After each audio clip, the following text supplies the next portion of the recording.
paremalt äärelt, lõikab sisse, kas leiab kellegi, leiab löögi, Usta on seal ja see pall lõpetab võrgus. Daniel Usta.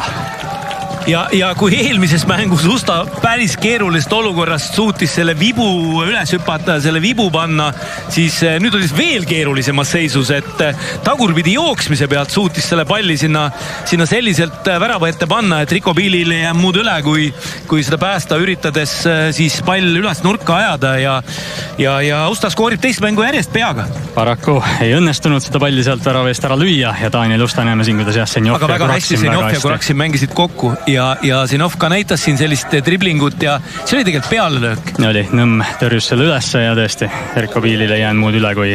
Aga tagasi jooksu pealt sellist palli lüüa vastassuunas, no see ei ole lihtne. Piisava tugevusega, et tegelikult ka ohtlik olukorra tekitakse, aga Daniel Usta saab 3-0 kirja Flora jaoks.